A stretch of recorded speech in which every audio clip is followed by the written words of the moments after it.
Hello, I'm back. Penny here with a discussion about where I am as a collector and what my next moves are going to be. Now, guys, you have to take this with a grain of salt, of course, because as a watch collector, or a watch enthusiast, whichever you prefer, I am basically like a drug addict. You can listen to me and believe me when I'm saying what I'm saying right now, but that can change in 20 minutes or, an hour or even, 6 months to a year. We're always, looking for that next hit. And that's unfortunate. I was watching Austin Daniels' live stream yesterday. If you haven't been watching Austin, give it a try. I personally think the guy is so great on his main channel. His enthusiasm and knowledge of Rolex history, pre-ceramic watches. I mean, he's like Rain Man when it comes to those reference numbers and model production years and all the minute details. He's just such a wealth of knowledge. So I love his main channel, and he's trying out streaming. It's a little bit different for him, but I definitely think the conversations are really quality. So take a look at that channel. But last night on that channel, he had a friend on there, Mark, who just bought an Omega Speedmaster, I think less than a month ago. It was a couple weeks ago, as his first luxury watch. And Mark, unfortunately, is already thinking about the next watch. And he said, you guys are going to be surprised by this, but I'm thinking about watches all the time now. And I'm like, dude, no, we of course are not surprised. That's kind of who we are as enthusiasts and collectors. It's in our genes, it's in our DNA. It's in our hardwired in our brains. Neurologically, we're that way, for better or for worse. So I say all of that as a disclaimer to a certain extent, that I'm here today to sort of fantasize about what I will do and what I think I want to do, but we also know that that can change. What I have in front of me, though, by the way, is this new book, or it's a magazine, Stories by Audemars Piguet.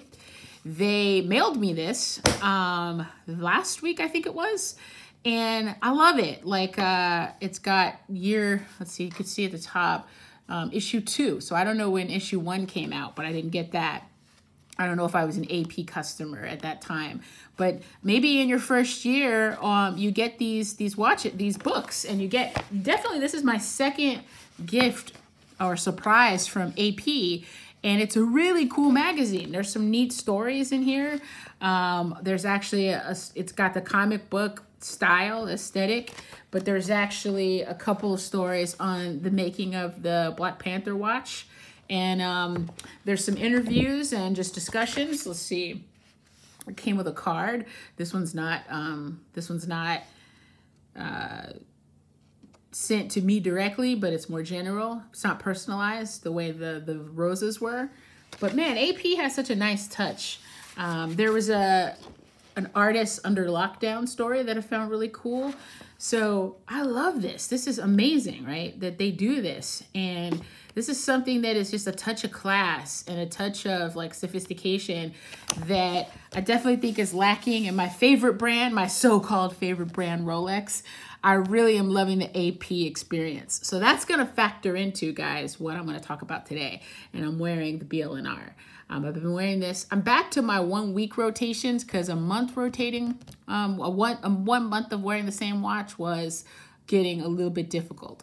I didn't quite make it with my Royal Oak for a month. I think I made it for 3 weeks before I got the itch to change.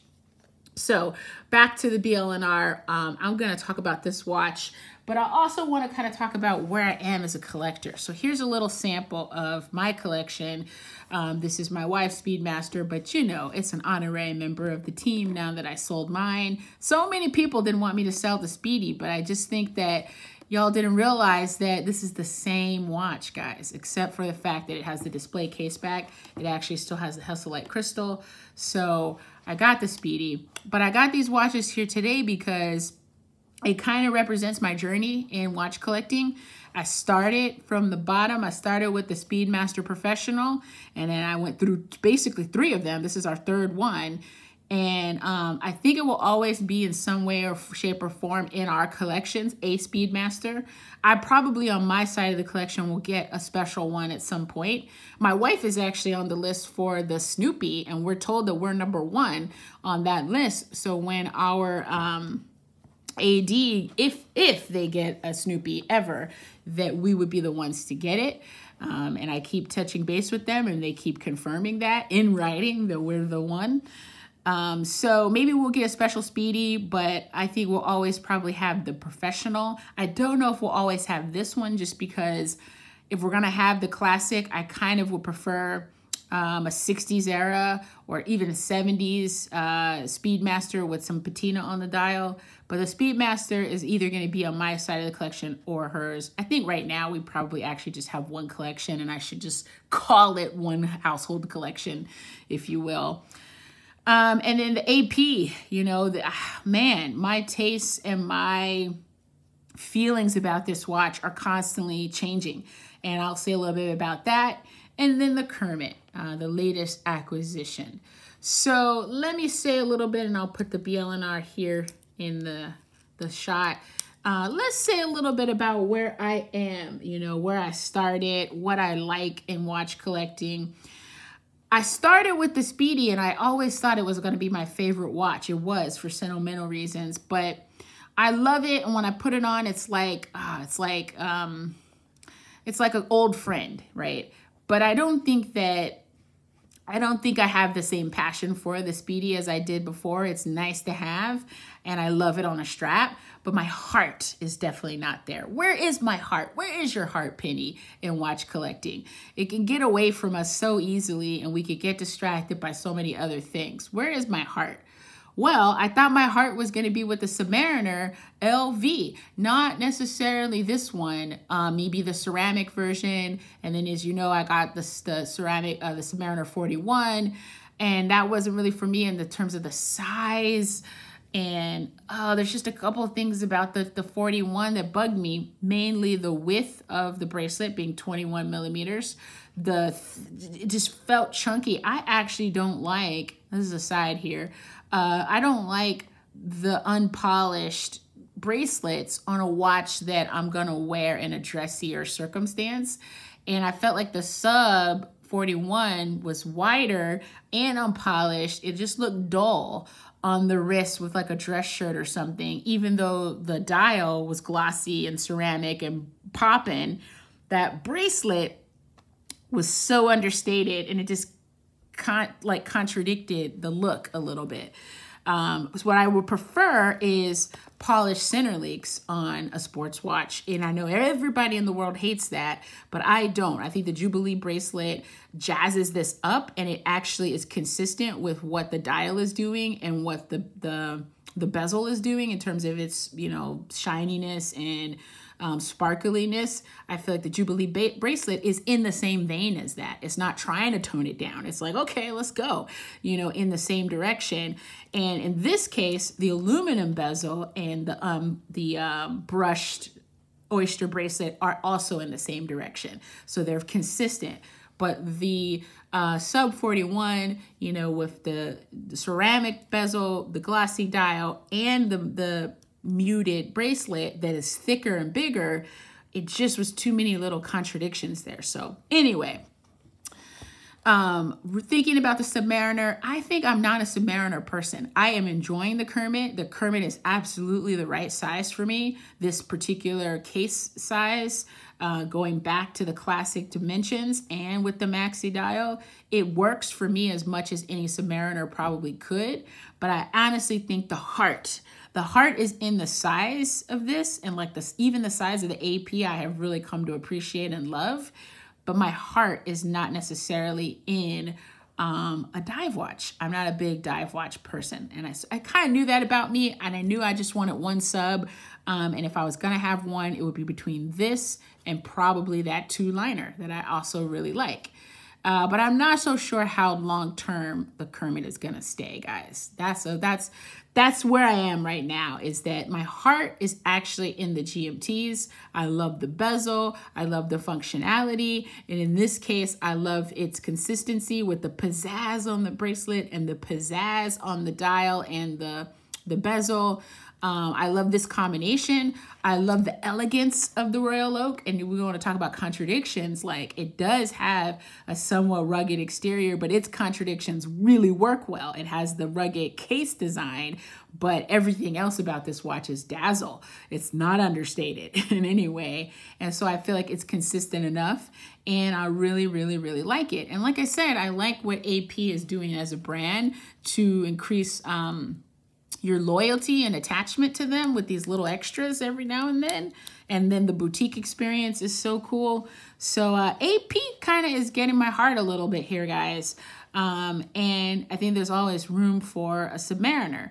So if I was thinking about where I think I'm going to go in the next piece, whenever that happens, and it's not happening anytime soon. I know I keep saying that, but no moves are happening. I'm at a resting place because every watch I have, I want right now. I want them in the collection. I want to see where I go with it. I only have 5 pieces because this is technically not mine.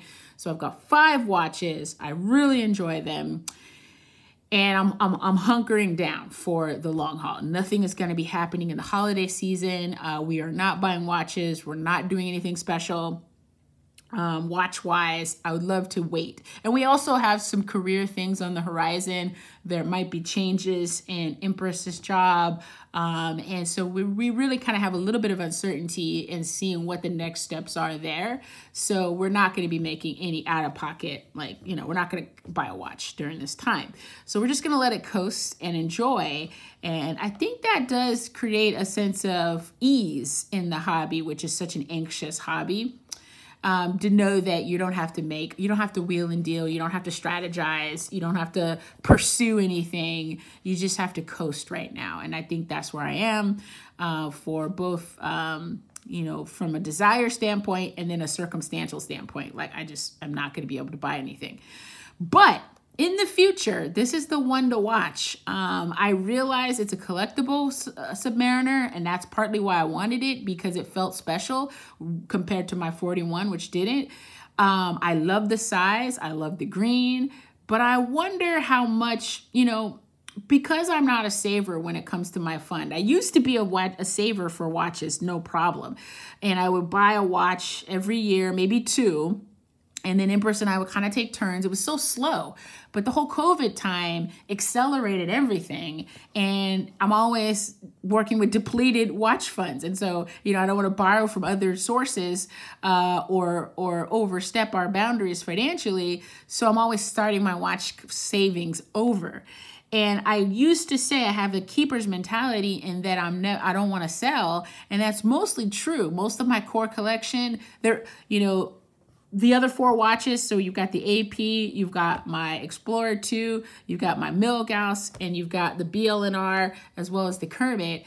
All of those watches are here to stay, except maybe the Kermit. Because I'm not a Submariner person, we're going to see. I'm going to hold tight with this watch for probably a year and just see where things are, see how my feelings are about it. If I do have one Submariner, like I said, it'll probably be this or the 2-liner, even go in the opposite, even further in that direction of really low key, really toned down, go with that vintage beauty, neo vintage beauty. Or I'll keep this because this is the one sub. But if I don't keep it, guys, here's what I'm thinking. I would like to roll it over into the next Royal Oak. Since I have such a hard time just straight out saving $30,000 for watches, this will get me this will get me 2/3 of the way there potentially if I can wait until this gets to around 20,000 in terms of, you know, profit, or just 20,000 back to me. You know, it's around 15 to 21 right now. And if I wait and let it, you know, appreciate or see what's going to happen with it, in the short run, you know, that might happen. In the long run, I do believe this is a collector's watch and people will want it a lot in the future.